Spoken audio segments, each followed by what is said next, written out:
বন্ধুরা এখন কিন্তু সোনালী ধান দেখেন মাঠে কি পরিমাণ ধান আল্লাহ দিছে, আপনারা অবশ্যই জানেন এবং দেখছেন। এই ধান যখন লাগাইতে আসছিলাম চারা পাতো নিয়ে, ঠিক তো আসছে দেখেন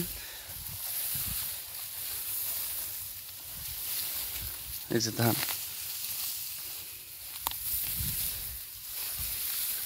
সবকিছু দেওয়ার মালিকই আল্লাহ, আমাদের শুধু চেষ্টা আর কি। দেখেন মাঠে ধান, কি বলবো, এই যে ধান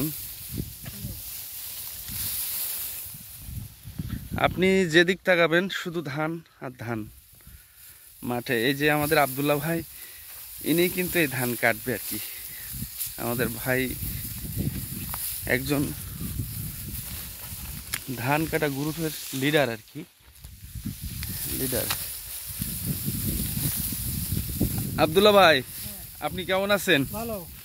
ধান কেমন দেখতেছেন মাঠে? ধান খুব সুন্দর ধান হয়েছে মাশাআল্লাহ। এই ধান কিন্তু লাগাইছিলাম যে সময়, ওই সময় কিন্তু আসছিলাম মাঠে, হ্যাঁ, আর এই আসছিলাম, এর ভিতরে আসছিলাম অবশ্যই কম বেশি।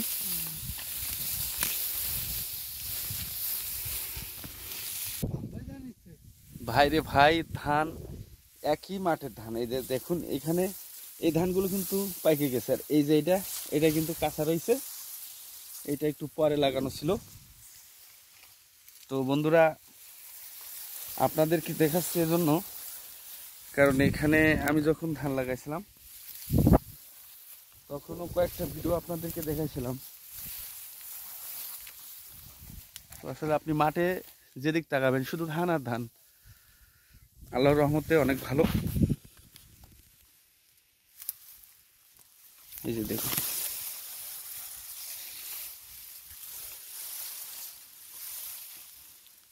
মাশাআল্লাহ অনেক সুন্দর ধান হয়েছে। মাশাআল্লাহ।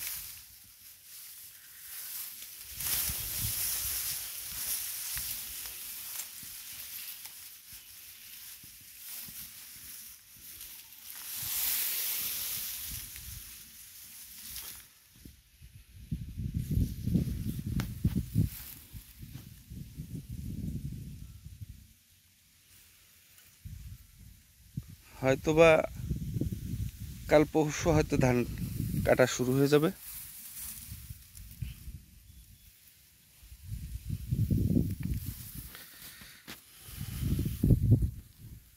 তো প্রিয় বন্ধুরা, ভিডিওটা কেমন লাগলো অবশ্যই আপনারা জানাবেন কমেন্ট বক্সে। এই ধান আমাদের সোনালী ফসল। আমি একটা কথা প্রায় সময় বলি, গ্রামকে নিয়েই কিন্তু শহর। আপনারা যারা শহরে আছেন অনেকেই, দেশ ও দেশের বাইরে অনেকে অনেক রকম ভাবেন, কিন্তু একটা জিনিস মনে রাখবেন, এই গ্রামের ধান কিন্তু চাল হওয়ার পরে বিভিন্ন আইটেমে শহরে যায়। তো সবাই ভালো থাকবেন, সুস্থ থাকবেন।